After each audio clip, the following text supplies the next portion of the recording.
Good morning, everyone. Welcome to the weekend edition of Over It Coffee and Conversation. I'm here with Julie Roginsky and Tara Setmayer, who are both joining from the out of doors. They have the ability to touch grass around them, which is lovely, considering how awful everything else seems to be around us. Ooh, Julie, where are you? I am sitting, and I'm not even joking, you guys. I'm so sorry. I'm sitting in the middle of Wall Street in Manhattan because my son has a squash tournament right over there. Oh And it's gosh. so noisy and loud inside that I thought I'd go outside. But of course, I'm sitting in the middle, literally in the middle of New York City with cars zooming by me and the East River straight ahead of me. And Okay. Are you over by like Hanover Square, kind of over I'm that way? actually I'm sitting in Hanover Square. I used to live at 10 Hanover. How funny is Oh, that? well, then you know how loud it could be. So I'm very I sorry. do. I do. Yeah. Tara, how are you doing this morning? Well, is my connection okay? Because I feel like Yeah. I'm okay. Yeah. I'm hungover. Okay. I was out until 3 o'clock this morning. Oh my God. It is Congressional Black Caucus annual conference. So Nice. a lot of my friends are in town from across the country. And it's like a big annual event. And so Marcus Flowers is in town from Georgia. Nice. I'm friends with a couple members of Congress, like Nikema Williams. And so I have a lot of friends in from Georgia that threw a big party last night. There were a lot of parties going on, but we went to hers and another one at Howard Theater where Juvenile performed. Wow. Which took me back to my club days in my 20s, along with a lot of other people up in that building who were, backing it up. You're like, I'm 50. I know. I was thinking about that whole thing about how I'm 50. Marcel was with me. And so me, Marcel, and Marcus, we're all 50 this year. So we're all Half Century Club members now. And so we bust chops about it. So Marcel and Marcus, of course, are like, they're men. They love it. Oh, blah, blah, blah. And I'm like, yeah, it's a different situation for women. Right. I'm like, I'm still dealing with it. But, I'm leaning into it. But I've been out up until 4 o'clock in the morning partying twice already this month. I don't know which is more than I've done in I don't know how long. So I guess 50 is we're all right. I don't know how you do it. I went to a dinner party last night. I got home at 10. It was like, oof, I'm staying up too late. Yeah. It was funny though. It was funny how many people I ran into. A lot of my old Hill staffer friends. Like some of us haven't seen each other in a long time. And it's crazy to think that so many of us have been friends for 20 years. Because I started working on the Hill in 2006. So it's it was just crazy to see the arc of our lives, Yeah. So I ran into a lot of people I haven't seen in a while, and it was just a lot of fun. But my husband is not a late night guy, okay, and he needs 5-hour energies. He was probably snoozing. Well, there was no snoozing because of how loud it was. However, he's like, babe, I'm gonna need a 5-hour energy. He had to work yesterday also, so I give him credit because once he's in it. But he's also as you guys know, in a certain mode when we are in crowds like that. Oh, and, yeah. There Yeah. was an issue. We had a little bit of a late night confrontation last night with a drunk woman. And we were picking my car up we were picking our car from the parking lot, and it was valet. So she pulled up in a Rolls Royce SUV and thought, I didn't know they had Rolls Royce. I didn't either. They're ugly, by the way. I'm not a fan. Yeah, I just feel like Rolls Royce. They're ugly. And I just find Rolls Royces pretentious. I appreciate nice cars. My husband loves Aston Martins. Those are his favorite car in the whole world. I love Maseratis. And it's just and Ferraris. And my husband loves them. And I'm like, I don't really like the Rolls. I just find them. They just look snooty and fluty, and really no reason to have a Rolls Royce unless you're Saudi sheikh. Right. Or you're trying to show off. If you're the princess of Genovia. Yeah. The Rolls Royce makes me think of remember the old Grey Poupon commercials? Yes. Excuse me. How much for the Grey Poupon? Yes. Exactly. So I'm I was already okay. And it was 2 something in the morning at this point, almost 3. and she was just obnoxious, and she thought my I'm husband gonna was change seats. Sorry, because I'm literally facing east, and Oh, I that's can't okay. see anything because the sun's in my face. So, I know exactly where you are. can anybody see me? No. This is like the worst. like right there. You're This good there. All Yeah. right. So she thought she mistook my husband for the valet. Oh no. No, no, no. Oh. No, no, no, Like, no, can you no. park my car? Is this like where I bring it? And it was me, Marcus Flowers. For those Oh. Marcus Flowers is like 6'3", big country dude. Okay. Yeah. My husband is 6'1", 6'2", 220. Listen, Okay. I've hung out the four of us before, and I always feel safer. Right. Do you know what I mean? It's like, yeah. Right. So, and then I'm a me small person. and another friend, and Julie, we should talk some Jersey politics. I got some another some stuff to talk about. Oh, really? Tell me more. Yeah, not now. Okay. It was an offline We'll talk in the conversation. car. We'll talk in the car. Yeah. So yeah, and so she was just, and we were like, my husband's like, yeah, give me the keys. And I looked at her and I was like, what would make you think that he's the valet? Well, I'm just gonna say, I have one answer. Oh no, she was black. Oh, well then I have no answer. She was black. She was black. She was not. Oh my God! If she, That's kind of where I thought this was going. Yeah. No. This is the CBC week. No, she was black. Well, I wasn't sure if she was part of the CBC. Okay. Yeah. Because we met Marcus at where he's staying, and so we parked the car there. Okay. But anyway, and that's where I ran into Doug Emhoff. I sent you guys. Oh, right. Because Kamala is giving, I believe, she's there too. Mm-hmm. And she's giving the keynote tonight at the CBC dinner. My friend's been doing her hair everywhere. Oh, yeah, and her book tour. Good. Yeah. Good. Yeah. She and Hillary this last week. He's been getting up at 3 o'clock in the morning. Very busy.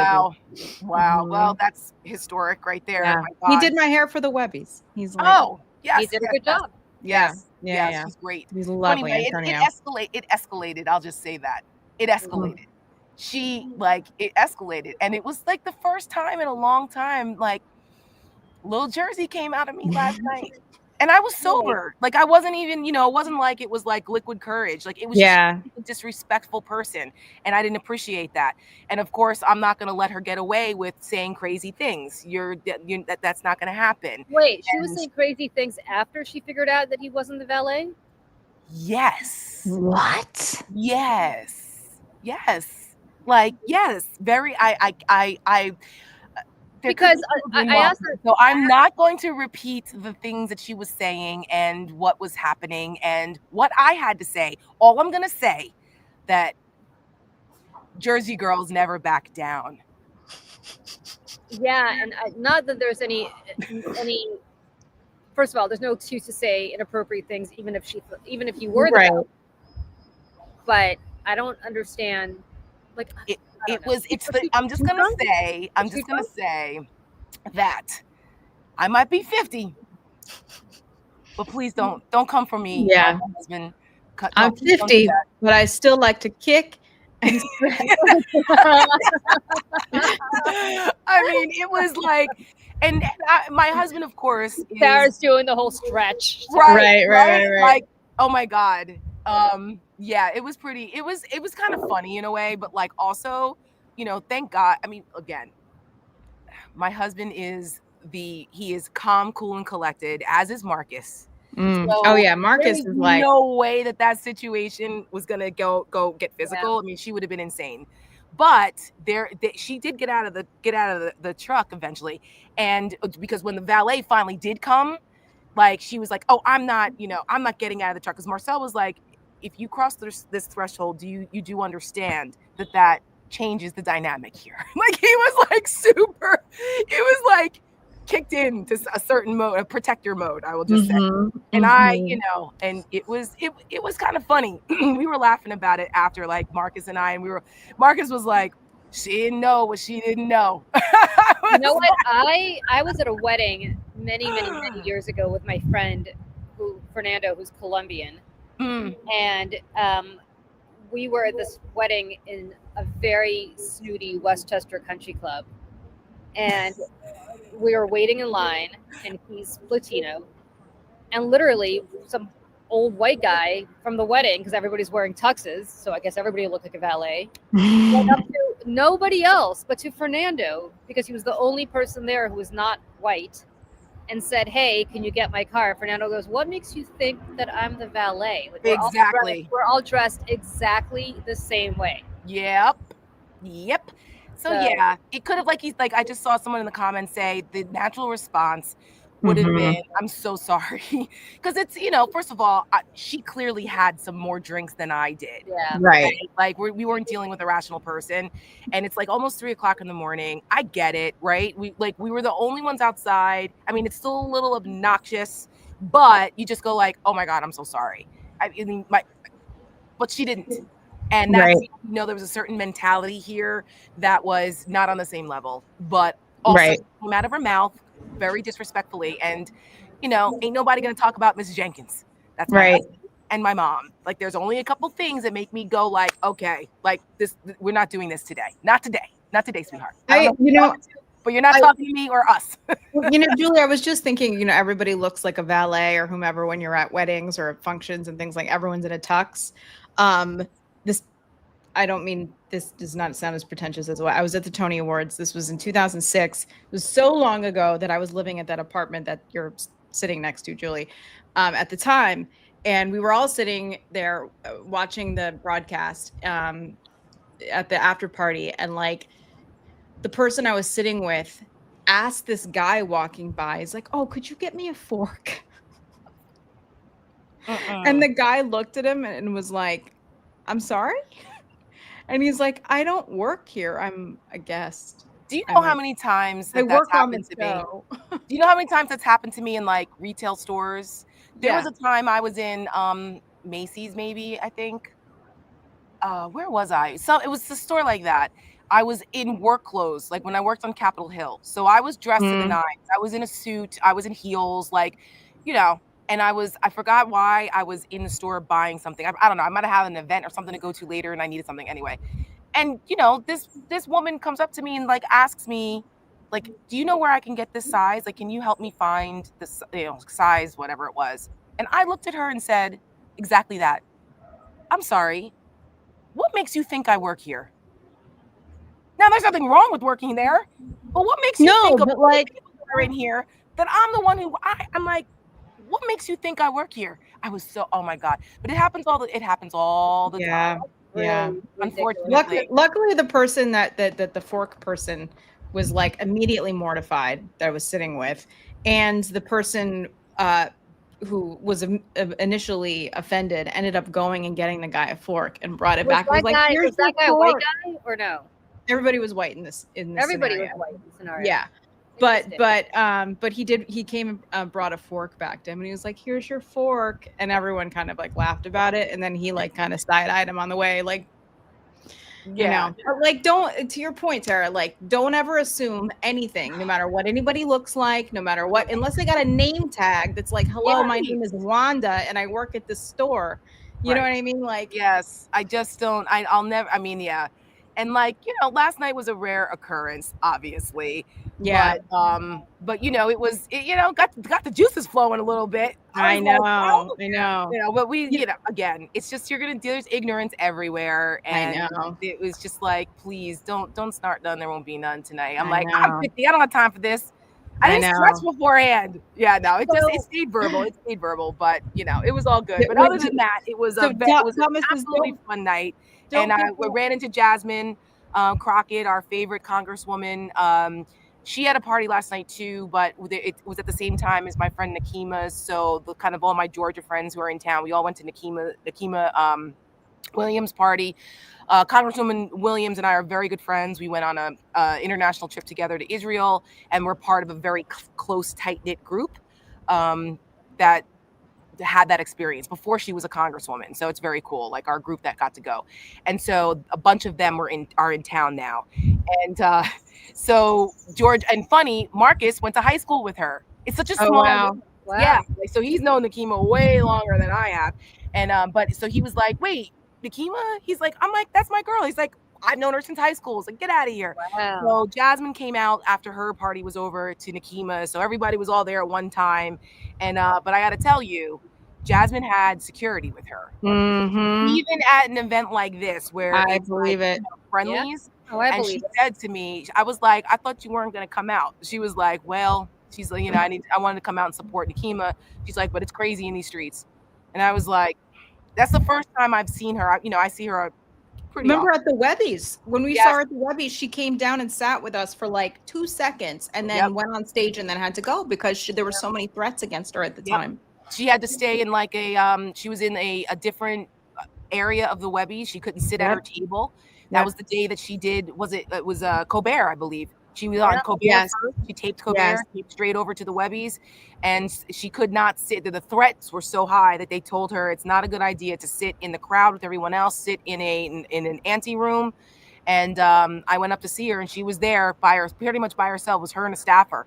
She didn't have security with her that day. They had the security, like building security, but this was back in May.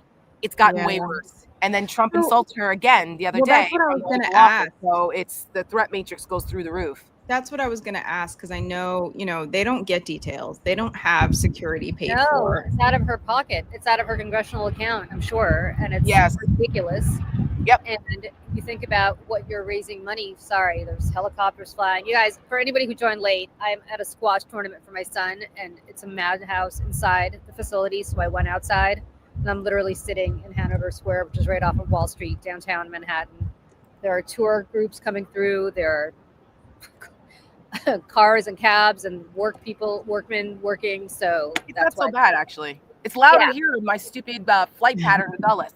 Yeah. I know you're right by that helipad too. I'm right by a helipad. So helicopters and everything. You see the East River sun coming off my face. That's nice, though. Yeah. It's nice. I never get to come down here, so it's nice. Sorry, just really quick in the comments, people were like, "Don't pick on Wanda," and I was talking about the. Oh my god! The reason I said Wanda, it's so dumb. The movie Elf. You remember, like when he works in the department store, and like that big guy comes over and he's got it. He has a name tag on that says Wanda, and it says Wanda because Wanda Sykes was supposed to play that role, and then she ended up not doing it. But he thought it would be funny to wear the name tag anyways, and so I always think about Wanda and the name tag. But yeah, a lot of people. Hilarious movie, classic. Oh my god, I could see it a million times. People in the comments are saying that they agree with you, Tara, that it's like it doesn't matter what anybody's doing, what anybody's wearing. Let's just all be nice to each other. It's not that hard. It wasn't necessary. That situation didn't have to go left like that. Like, you know what I mean? A simple if I had made that mistake, I would have been horrified. I'd have been oh my god, I'm so sorry. I'm so sorry. I've had a few. It's 3:00 in the morning. You were the only one here. I didn't know. I'm so sorry. Like, even then, I don't think I would have made that mistake given like it was me, my husband, Marcus, and another one of Marcus's friends, another political operative. And like none of us look like we fucking worked there. Okay, so it was but there were ways to de-escalate, and she chose not to, and I wasn't having it. So Eileen, Jon Favreau, Pod Save America did not direct Elf. There are two Jon Favreaus. Right, different, very, very different. Oh God, no. I don't know why and balloons happening. Congratulations! There's Jon Favreau, who was in Swingers and is a big director now. And I love that you said Swingers, Julie. That's a deep cut, and I appreciate because that. he was in it. Great I know. In a movie Swingers was one of my favorite movies in high school. Yeah. We used to say, "You're so money. You're so money," and like we used to say, money. So money. You don't even know it. You're so money. Whereas Jon Favreau from Pod is a different Jon Favreau. Yeah, different guy. He's a little bit more of like a whiny little. Yeah. Director, actor Jon Favreau is way better. Yeah. He also did a lot of the Mandalorian. He did. He's like involved in the Star Wars universe there, which was really impressive. He's also done some of the Marvel movies. Yeah, Sharon Chef was one of my favorite Iron movies. Man, I think one of them, or like or executive produce. He's also in it. Like he's done a lot. He's actually I was surprised. Like it's cool to see that. Now Vince Vaughn has lost his damn mind, but he can. That's awful. Horrible, and he has not aged well. Unlike all of us. No, Vince Vaughn has not aged well. No, he has not. Wedding Crashers is one of my favorite movies because it's hilarious, as Michelle would say. And they're doing like, have you seen the commercial where him and Owen Wilson are doing like a kind of like a swingers, not swingers, Wedding Crashers, like kind of spoof with them. They're like watching football and they're in the living room, and Vince Vaughn's like, have you ever had, it was like pancakes and a dip or something like that? And Owen's like, no, I haven't. He goes, oh, you're gonna love it. You're gonna love it. Just wait. I already know you. Like, you know, the way their characters are in Wedding Crashers, like they're best buddies, and they do. And he's like the quirky one.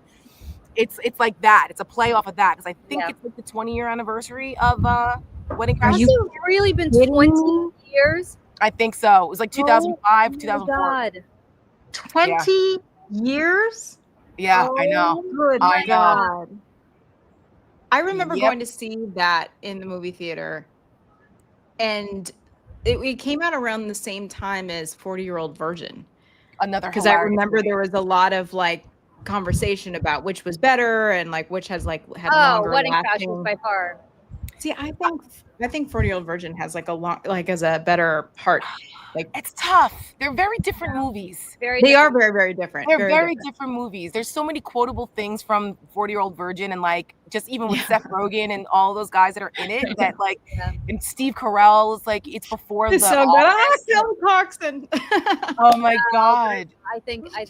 But Wedding Crashers is hilarious too. I don't know. It's hard. It's hard. The best part of Wedding Crashers is that it has a riff off of Annie Hall, because Christopher Walken is in both and has a son in Wedding Crashers who basically plays his character in Annie Hall.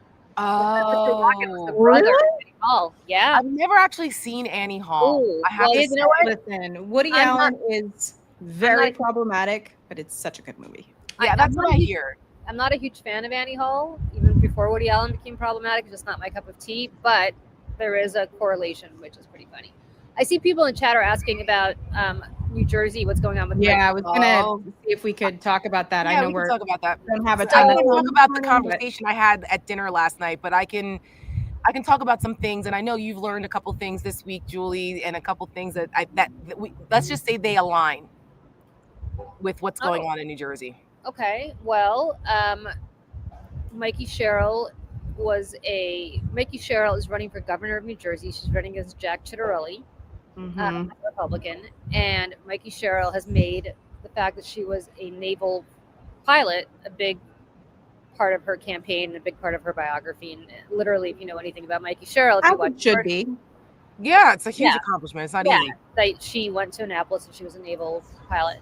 Well, the Ciattarelli campaign, through some other guy, filed a FOIA request, a Freedom of Information Act request, to have her records from the Naval Academy given to them. And the National Archives gave them all the records, including all the unredacted records. Didn't have like her social security number? Yes, security number, her parents' address, like everything. And they apologized subsequently. I find it apologized. I find it interesting that Mikey Sherrill actually has John Burke on working for her, who is a her attorney, who's making a big deal out of this, as he should. But John Burkon is himself notorious for leaking redacted, to make women look like shit records. So I don't have much sympathy. Lawyers who work for organizations that make women look like shit. I've never heard of this before. I know. This is such a shocker, Julie. Yes. Whatever do you mean? So I don't know why Mikey Sherrill would ever hire somebody like John Burkon, especially on this issue, but she has. So I don't have much sympathy because she has. But nevertheless, it is completely unacceptable for somebody to leak her information in that way. It's not right. I'm just going to say this about that. No, it's terrible. And it's especially in this threat environment. Oh my God. You know what I mean? Like security number, like we're talking about Doge, right? And like how Doge has access to all of our social security information. And like, what is our social security number tied to? Our medical records, our bank records, our taxes, literally everything that we do is. And so once that number is out there, like, what do you do? And her parents' home address? What do you need that for? It's not her harass her parents like they do Mike Fanone? Are they going to throw shit at her parents? Or I don't know if they're still alive or what. Like, what? I don't know if they still live there, but I mean, this was 30 years ago. But right.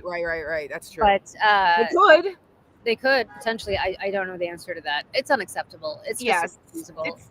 But it's I don't- typical dirty tactics. Like, Yeah. like, what are they? What are these people? Like, look, I'm just gonna say this as a word of caution. Mm-hmm. They cannot rest on the fact that Donald Trump is unpopular, Mm-hmm. that the state of New Jersey is going to vote for her because Donald Trump and Jack Ciattarelli are buddies now, even though Yep. Ciattarelli distanced himself a little from Trump in the beginning, and now he's embracing MAGA because He has to. He has to get the right, base. he has to. But they cannot count on the fact that there are all these Democrats that are registered more than Republicans on paper, and that they're all going to hate Donald Trump enough to vote in New Jersey governor's race as a result. She cannot. Like, People will stay home like they did last year. that is So, correct. I will And tell you they this. think that they are, like, I guess they had some polling that said that she's up, like, I don't know, 8 or 10. And I said, there's no fucking way in the world that's the case. She needs to be running like she's behind. Yeah. Okay? Because this race is going to close. As you know how it is at Julie, especially in Jersey. Ciattarelli almost beat Murphy last time. And people know him in Jersey statewide. They don't know Mikey Sherrill statewide. And I don't think that they are approaching this campaign with a sense of urgency and the sense of like fight that they need to on New Jersey specific issues the way they need to. They're going to wake up with a real shocker on the next day, the day after election day. If they don't, when they outlaw abortion in the state of New Jersey, like, oh my God. They're not going to do that because the legislature is still going to stay I know, Democratic. but like, So- it's still. But I will tell risky. you this. I will tell you this. The challenge for Mikey Sherrill is twofold. One is that Jack Ciattarelli. I'll give you a great example. I know Jack Ciattarelli really well. You know why? Mhm. He has made it a point of driving into New York to sit with me. Mm. I have seen him around at events when I go to New Jersey. I have known him a really long time. I have been involved in New Jersey politics for 30 years. You guys, I have never met Mikey Sherrill. that's what I'm saying. What does that tell you? It is insane that I've never met Mikey Sherrill. I've never heard from Mikey Sherrill. I've never heard from anybody in Mikey Sherrill's campaign. It's crazy train to me. I'm not Yeah. suggesting that people in Alaska reach out to me, but this is a state where I've elected every single. Well, this is what I was going to say. Like, for anybody who's joining us for the first time or doesn't know Julie's past, she has worked in New Jersey politics at a granular level for the last 30 years.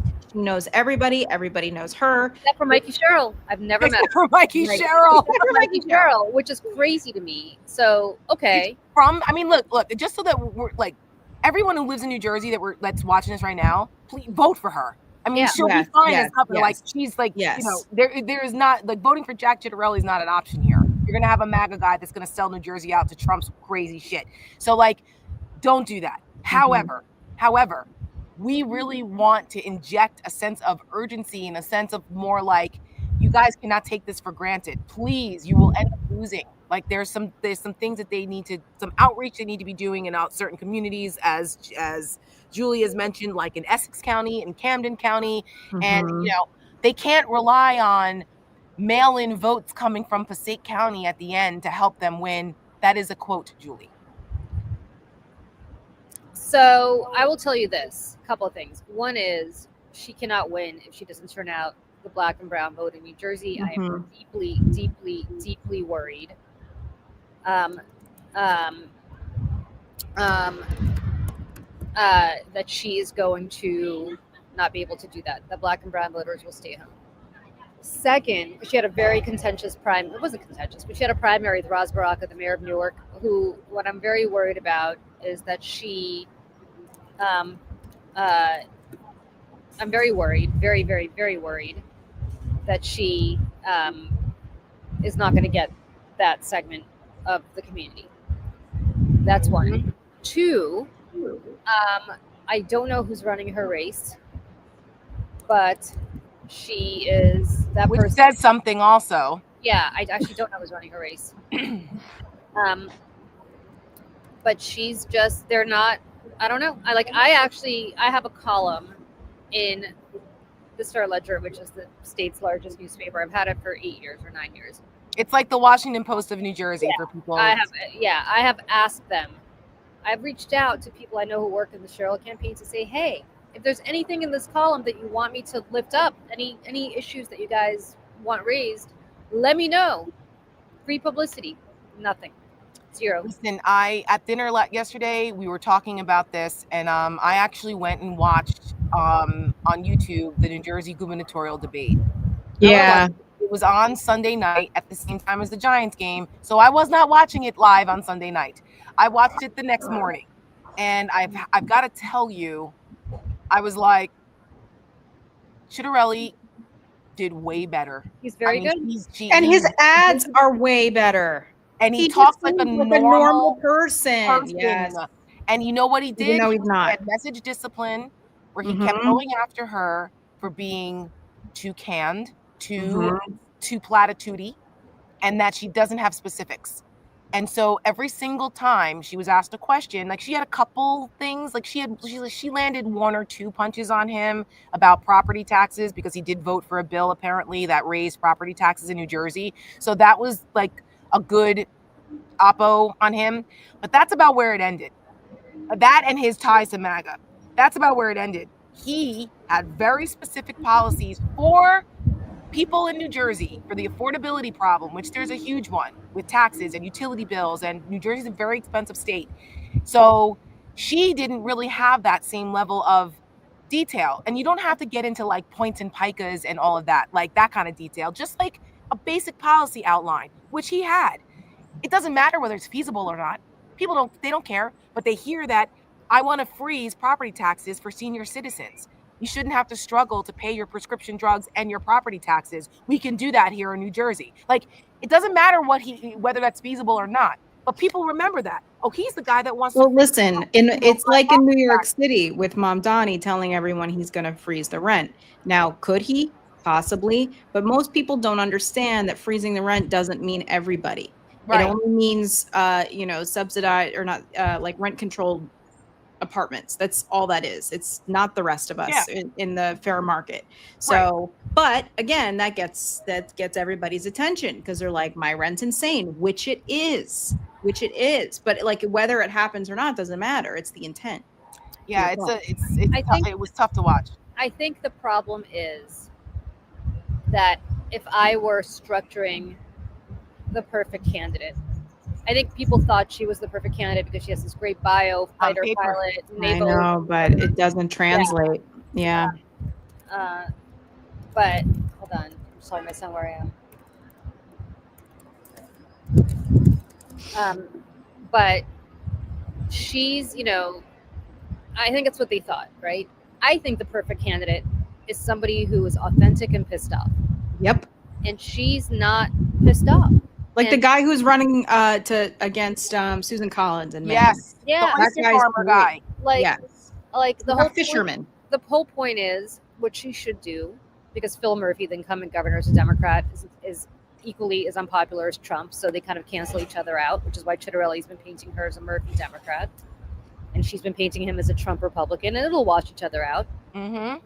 Where it is incumbent on her to literally do the Incredible Hulk thing and say, I am so sorry, Dad, fucking pissed off about how expensive it is to live in the state.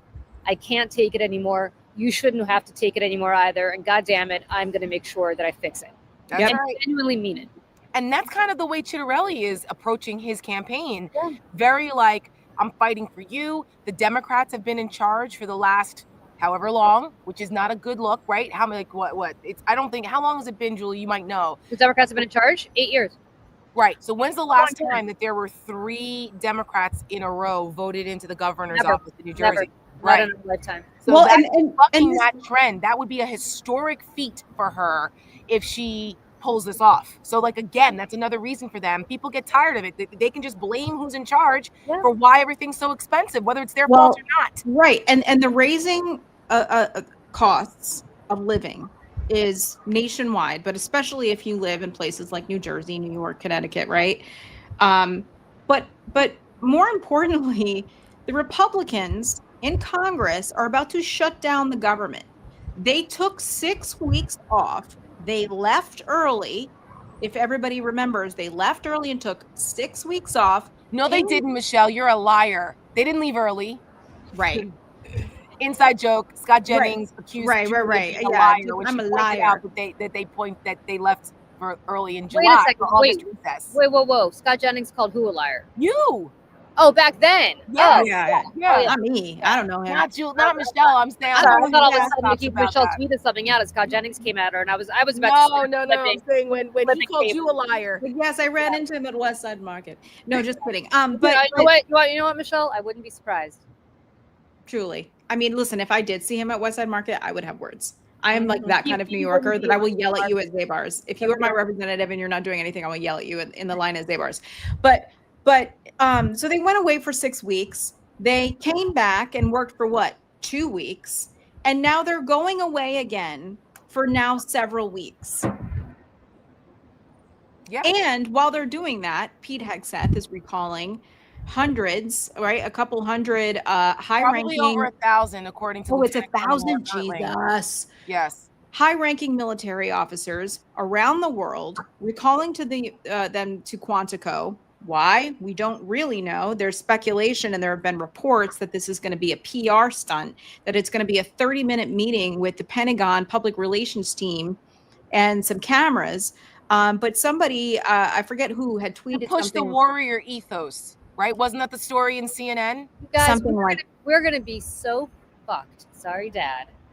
If there is some thing that breaks out internationally while they're all sitting there at Quantico, and trust me, it will. It Putin will. and Xi and like anybody who's our adversary is going to make sure that something goes wrong. Would be a good time to invade Taiwan if I'm China. You guys, right? And not to mention, but we do the show sitting in different locations every weekend. There's no reason why they can't zoom in, not zoom out. This is all about posturing and having everybody salute Pete Hegseth because he's, what was it? JoJo says small in the pants parade because, it's not to mention it opens all these officers up to espionage. There's going to be spies following them and on top of the security issue. But then, I saw somebody tweet, and I don't remember who it was. You can go look at it. Somebody was tweeting the story about how Hitler did the same thing with his military and like made them say, okay, no more of the Weimar Republic Constitution. It's all about the Führer now, and take an oath. And most everybody said, okay, fine, that's great. And they were writing about that. And this person did not tag Pete Hegseth. This person did not say Pete Hegseth, but Pete Hegseth quote tweeted that and said, cool story. What they forgot the other part of that story. His generals tried to kill him.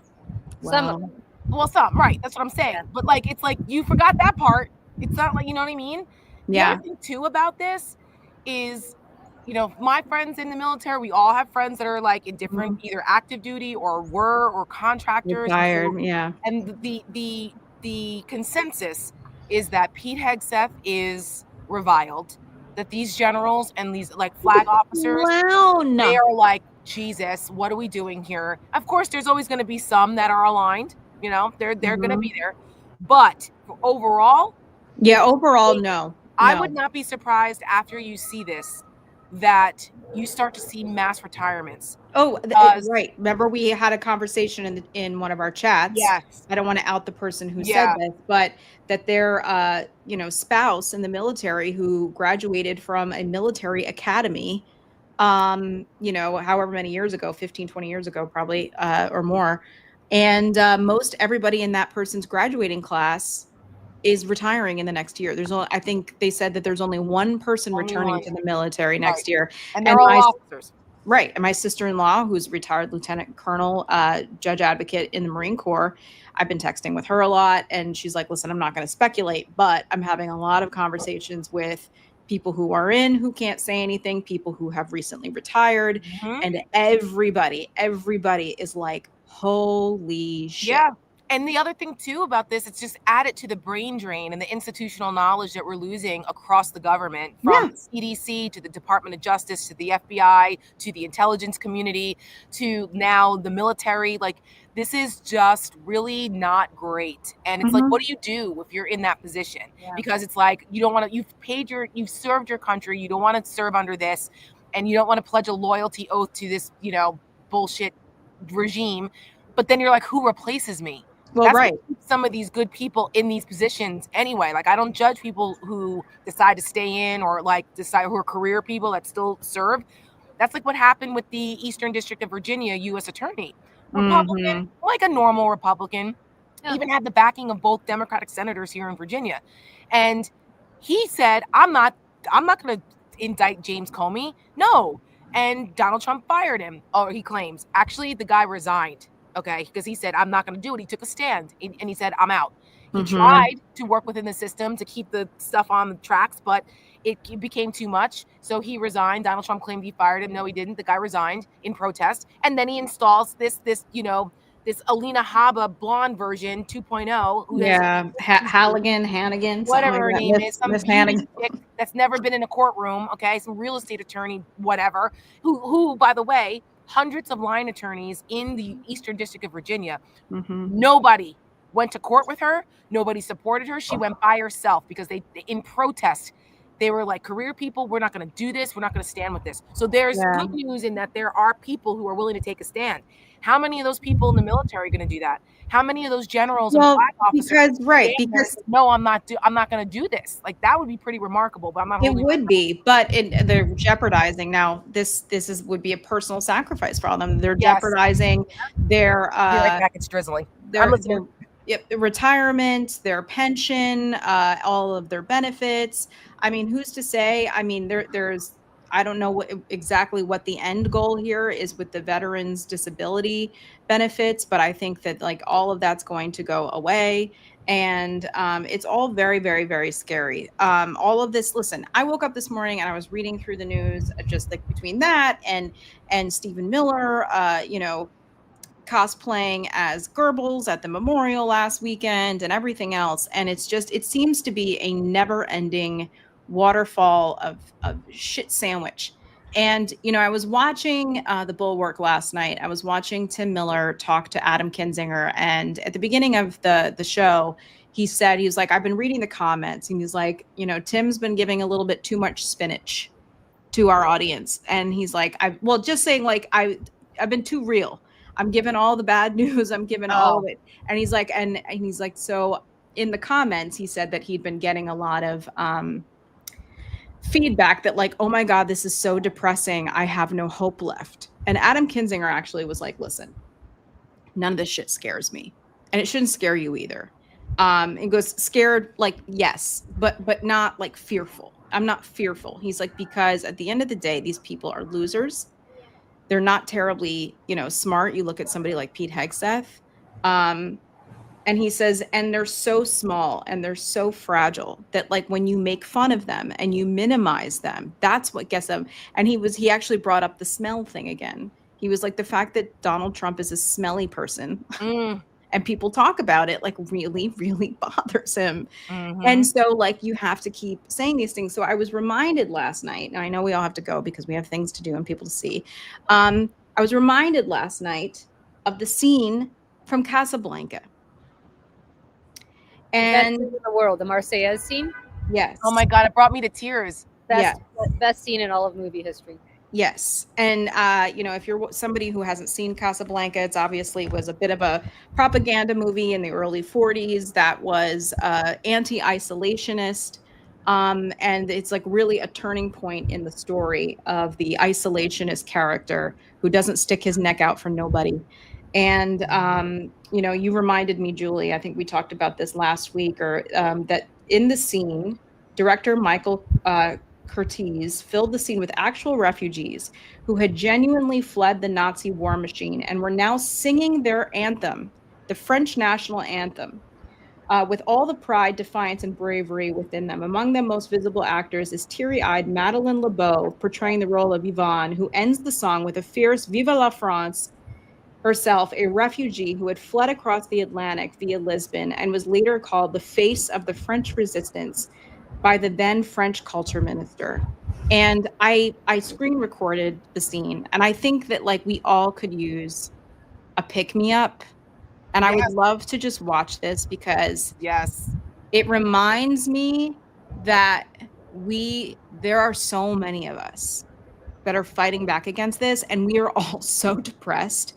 and we have every right to be, but we also have so many reasons to fight, to be hopeful. Especially with Jimmy Kimmel, what has happened, Nexstar, and Sinclair have both been like, okay, no, they caved. I know, that's what I'm saying. They caved because capitalism is driven by us.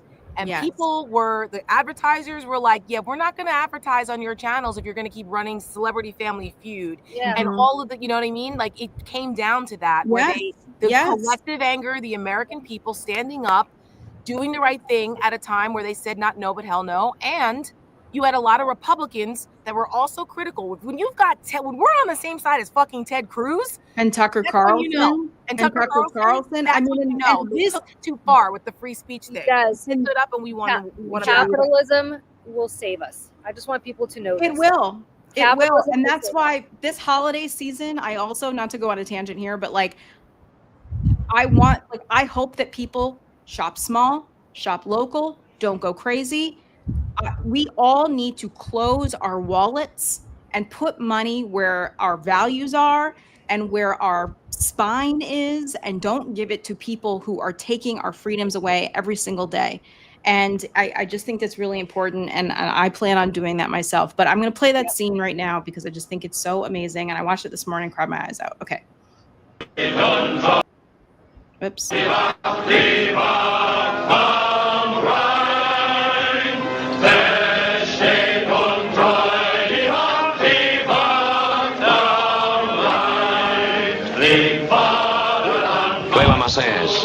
Plate.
Okay, I'm sitting here crying in the middle of New York City. I know. I'd never seen Casablanca in its entirety until we went to Morocco in April for my husband's birthday. And of course, it was on the flight because I'm like, I have to watch Casablanca. Yeah, I was like, Tara, I can't believe you. I was like, I know. I'm a bad American. That and It's a Wonderful Life. Two movies I had never seen. Still haven't seen It's a Wonderful Life in its entirety. We're going to change I have seen Casablanca. And so I watched it on the flight. And I was bawling at that part because this was in April. So this was right in the middle of Doge and all what was happening. And just there was so much going on where I was just them singing, beating back the Nazis, singing, and people, I was like, this is where we should be doing this every week. American people should be in the streets every week. And it was our voices are louder. Our voices are louder. Our collective voices are louder. And it's, and just some background on the film too, all of this was filmed out of sequence. Right. And the director, that nod. First of all, when Rick makes the nod to the band to say it's okay. First of all, that was filmed separately and they decided to just throw that in and because it changed the plot and the trajectory of the rest of the story for that character. And he's America in that scene. Yes, because we hadn't entered the war yet at that point when that came out. I think it was 42. It came out as 42. I thought it was 41. Okay. No, it was 42. But I'll say this. I will say this, and then I got to go. If you notice in that scene, the Germans were singing, I think it's something about the Rhine. Song. But and everybody's just sitting there kind of taking it, right? Despite the fact that this is Rick's Cafe is full of refugees who are literally fleeing the Germans to get out. everybody there is looking to get out, from Ingrid Bergman's character Mhm. to Victor Laszlo, except for Rick. Everybody's looking to go. Yeah, Right. yeah. And It's the yet, American who had. yet they the least sit there amount and of- take it until one person, just one, who just enters the scene a day prior and literally is not known to any of them, says, you know what, screw it, we're not going to take it. And what I'm That's saying here, the parallels I want to make here is that we as an American public have been sitting here and taking it since January, and taking it and taking it and taking it. And I tell you that I think the Jimmy Kimmel thing is Yeah, the turning point. Not that Jimmy Yeah. Kimmel is a big hero here. it's what it That represented. finally, Bob Iger, who was the first to bend the knee back in November by giving that bullshit $60 million settlement to Donald Trump, finally, belatedly, I don't want to analogize much to Humphrey Bogart, but much belatedly said, I'm not going to take this shit anymore. And Sinclair, you don't want to run Jimmy Kimmel? Next Star, you don't want to run Jimmy Kimmel? God bless. Yep.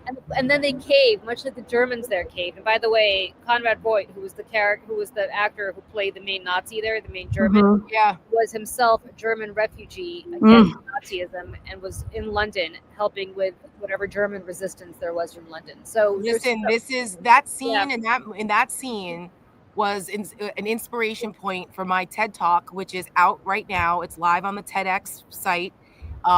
It's called Stand Up or Stand By. Is moral courage the revolution society needs? And there is a line in my TED Talk where I say revolutions are, contrary to what people think, revolutions aren't necessarily started by hundreds of people. It can start with one or a small group of people who decide to stand up and say, stop a thwart history. And that came from that scene. And so for me, and a couple of others, but like that was in my mind when I was writing that speech. And it's like, it's true. It only takes one, because courage is contagious, and it can spread like a wildfire. And look how many of us are doing this. And that's why we do what we do here. So and now Trump is ordering Microsoft to fire Lisa Monaco, who's the number 2 under Merrick Garland. And you know what? I hope whoever the head of Microsoft is right now, I don't know who it is, I hope they tell him to go pound. He wants to take away their government contracts. Bye-bye. Doesn't matter. Doesn't matter. I hope so. I mean, I hope so. I hope so. too. Larry Ellison came from Oracle, and Oracle is all like up in it with Palantir and Teal and all of that. I hope Gates and Microsoft, I mean, he's not necessarily running it anymore, but I hope like Microsoft takes a stand, because we have to. We have to. All right, everybody. I got to go. Yeah. Me too. Should I have the Tylenol thing? Should we play it out? I'll play everybody out in the Tylenol thing. We haven't released it. I'm gonna push it to live. It's from the Seneca Project. I made this. I felt that it was an important argument to make about this Tylenol thing. It's not about Tylenol. It's not about autism. A set of acetaminophen. Is that it? Is that it? This is about a war on women and war on women's body. It's much bigger than that. So we'll play you guys out with that. Everyone, please have a safe and happy weekend. Get outside, touch some grass, and we'll see everybody on Wednesday right here. Bye. Now, President Trump just announced the administration believes Tylenol use during pregnancy might contribute to autism. Let's listen. Effective immediately. The use of let's see how we say that. Is that okay? There is no way that any reasonable person thinks that this is really about autism or science or protecting pregnancy and protecting children. And separately, this is based on what I feel. Scientific press conferences are not supposed to be about how you feel. Nothing bad can happen. It can only good happen. You know, I'm just making these statements from me. I'm not making them from these doctors. This is about making sure women suffer, making sure women are in pain. You'll be uncomfortable. It won't be as easy, maybe. Other women need pain medications to get through pregnancy. If you're pregnant, don't take Tylenol. Acetaminophen is one of the only pain relievers that pregnant women can use. I just recommend strongly that you don't use Tylenol. This is about making sure that pregnant women do not get 1 ounce of relief. This is not a small issue. Ideally, a woman won't take Tylenol. This is Christian fundamentalism. And say that we would throw in some biblical references that would explain why Eve sinned. and therefore women must suffer. And if you are pregnant and not suffering, you are offending God. They're pumping, it looks like they're pumping into a horse. They do not give a shit about women's health care. See, here, take a cup of title. I've heard that for years. The other thing that cannot get lost in this, that this is about criminalization. Arrested for abortion, arrested for miscarriage. If you're pregnant, don't take Tylenol. If they can arrest you for taking a legal prescription that your doctor gave you, which has been done. When you have your baby, don't give your baby Tylenol at all. How long do you think it's going to be before they arrest someone for using Tylenol while pregnant after this? Don't take Tylenol if you're pregnant. They will absolutely be coming for epidurals next. C-sections. The Trump administration told the New York Times that birth control pills, hormonal implants, and IUDs are actually abortions, not birth control. Do you support any restrictions on a person's right to contraception? We're looking at that, and I'm going to have a policy on that very shortly. Sit with that for a second. How long do you think it's going to be before they arrest someone for not taking prenatal vitamins correctly? Do you believe in punishment for abortion? Yes or no, as a principle? The answer is that there has to be some form of punishment. For the woman? Yeah, there has to be some form. It will be the mother that's to blame. Don't take Tylenol. There may be a point where you have to, and you have to work out with yourself. Moms are already under a lot of stress, and now we're adding yet another barrier for them to want to access care, which is guilt. We are going down that road. We're at the end of that road. We are there. Because that's what happens when your country operates under Christian nationalism. I'm going to do it whether the women like it or not. I'm going to protect them.